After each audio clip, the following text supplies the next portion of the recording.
Hello friends, welcome to பாண்டிநாட் சமையல். இன்னைக்கு நம்ம பார்க்க போற ரெசிபி என்னன்னு பாத்தீங்கன்னா ஒரு சூப்பரான ஈவினிங் ஸ்நாக் தான் பார்க்க போறோம். மிளகா பஜ்ஜி எப்படி பண்ண போறோங்கிறது தான் பார்க்க போறோம். இது ஒரு கிறிஸ்பியான டேஸ்டியான மிளகா பஜ்ஜி தாங்க. இது வந்து ரொம்ப ஈஸியா பண்ணிடலாம் வீட்லயேவும். நம்ம ஏற்கனவே வாழைக்காய் பஜ்ஜி, வெங்காய பக்கோடாலாம் பார்த்துருப்போம். அந்த லிங்கையும் உங்களுக்கு டிஸ்கிரிப்ஷன்ல நான் கொடுக்குறேன், அதையும் போய் பாருங்க. இந்த மிளகா பஜ்ஜி இன்னைக்கு நாம எப்படி பண்ணலாங்கிறத பார்க்கலாம் வாங்க. இதுக்கு வந்து இந்த மாதிரி நீளமான மிளகாவா எடுத்துக்கோங்க, அப்பதான் நல்லா இருக்கும். பஜ்ஜி ஒன்று மாதிரி சூப்பரா இருக்கும். இப்போ இதை நம்ம உள்ள இருக்க விதையெல்லாம் எடுத்துடலாம். இந்த மாதிரி சென்டர்ல லேஸ் அந்த மாதிரி கீறி விட்டுக்கோங்க.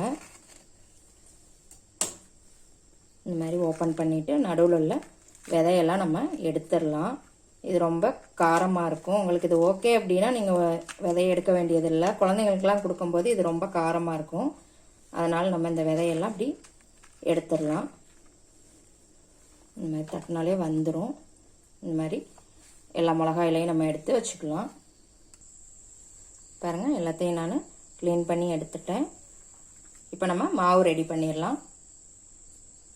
இப்போ ஒரு பவுலில் கடலை மாவு 1 கப் போட்டுக்கோங்க. இது ஒரு 100 கிராம் மாவு பக்கம் இருக்குங்க. அதுக்கு வந்து 4 ஸ்பூன் வந்து பச்சரிசி மாவு கூட சேர்த்துக்கோங்க. வாழைக்காய் பஜ்ஜி நம்ம ஏற்கனவே பார்த்துருப்போம். அதுலேயுமே நீங்கள் அந்த மாவோட மெஷர்மெண்ட்லாம் பார்த்துக்கலாம். அதோட லிங்க்கை நான் டிஸ்கிரிப்ஷனில் உங்களுக்கு கொடுக்குறேன், அதையும் போய் பாருங்கள். இதோட 1/4 ஸ்பூன் பெருங்காயம்,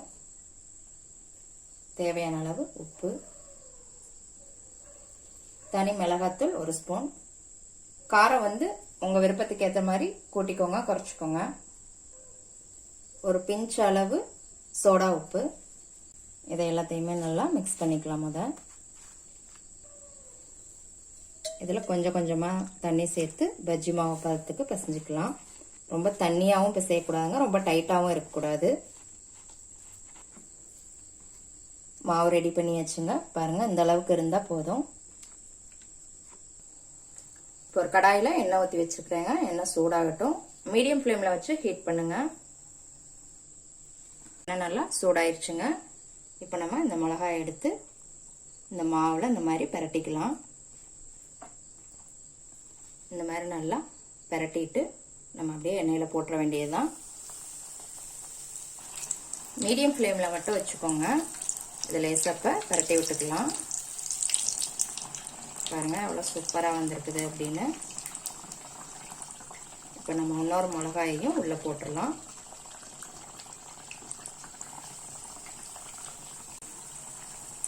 ஒரு 2-3 டைம் மட்டும் இந்த மாதிரி மாற்றி மாற்றி திருப்பி போட்டுக்கோங்க. சீக்கிரம் வெந்துருங்க, ரொம்ப நேரம்லாம் ஆகாது. இது சூப்பரான ஒரு ஈவினிங் ஸ்நாக் தாங்க. ஒரு டீயோட அந்த மிளகா பஜ்ஜி சாப்பிட்டோம்னா அவ்வளோ டேஸ்ட்டாக இருக்கும். பாருங்க, இந்த மிளகா பஜ்ஜி சூப்பராக வெந்துருச்சு. நம்ம இதை எடுத்துடலாம். எவ்வளோ சூப்பராக வந்திருக்கு பாருங்க. அவ்வளோதாங்க, சூப்பரான மிளகா பஜ்ஜி ரெடி ஆயிடுச்சு. இது ஒரு சூப்பரான ஈவினிங் ஸ்நாக் தான். எப்படி இருக்குன்னு செஞ்சு பார்த்துட்டு கமெண்ட்ல போடுங்க. லைக் பண்ணுங்க, ஷேர் பண்ணுங்க, சப்ஸ்கிரைப் பண்ணுங்க. கூடவே பெல் ஐக்கான் பட்டனையும் அமுக்குங்க.